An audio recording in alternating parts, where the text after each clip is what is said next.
Bonjour, je m'appelle Terence Lamblot, je suis professeur de mathématiques et physique-chimie du collège jusqu'au post-bac. Donc j'enseigne depuis une quinzaine d'années, en l'occurrence depuis 2005 sur Superprof.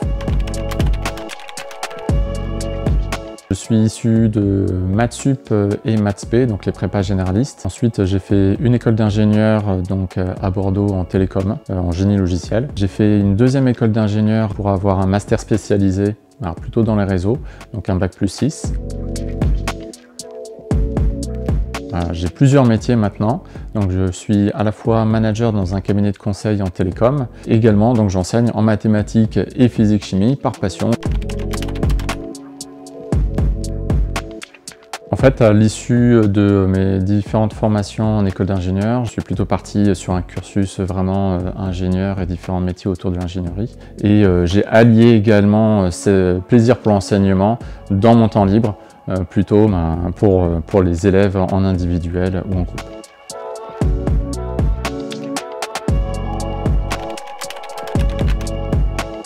Oui, donc je vois trois axes pour se déstresser et avoir une approche plus ludique. Dans les épreuves, dans les contrôles, il faut se déstresser, il ne faut pas essayer de tout faire. Il faut faire une partie, donc le maximum, les 2/3, les 3/4, et puis le faire bien déjà. Deuxième axe, voir les différents supports qui sont possibles également. On peut voir les BD en mathématiques, on peut voir des énigmes également dans les livres, on peut voir des supports vidéo sur YouTube et autres. Donc ça permet de vraiment démocratiser, vulgariser l'approche mathématique. Et troisième axe, pendant les cours, j'essaye au maximum de mettre du fun dans l'interaction avec mes élèves.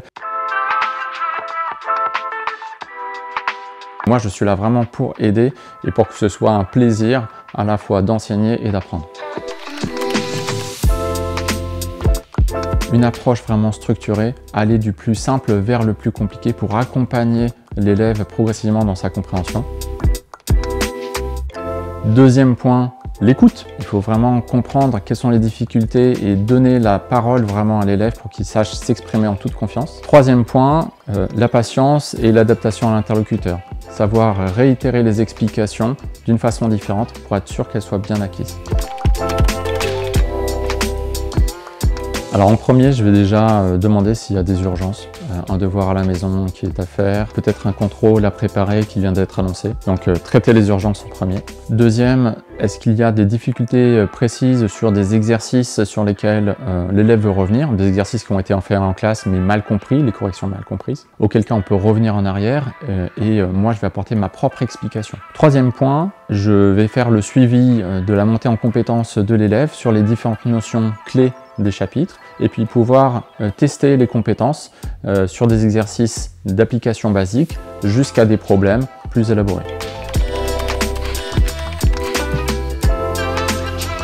Clairement, l'élève va bénéficier de davantage d'écoute. Ce sera également une occasion d'avoir vraiment une explication réitérée autant que souhaité, spécifique à cet élève. Alors des élèves du niveau brevet, lycée, jusqu'à du post-bac, donc bac+1, bac+2, bac+3, de cursus très différents, voire des personnes qui sont en reconversion professionnelle. Je pense notamment à un des élèves que j'ai eu au lycée qui m'avait sollicité pour superformer, faire 4 épreuves de bac dans le temps d'une seule épreuve. À l'issue de cet accompagnement, maintenant il est devenu prof lui-même sur Superprof. Donc je dirais Dr Strange, je dirais le don d'ubiquité pour être en capacité d'aider davantage d'élèves et être présent auprès d'eux, donc auprès de mes élèves préférés à différents emplacements en même temps. Patience et contactez-moi.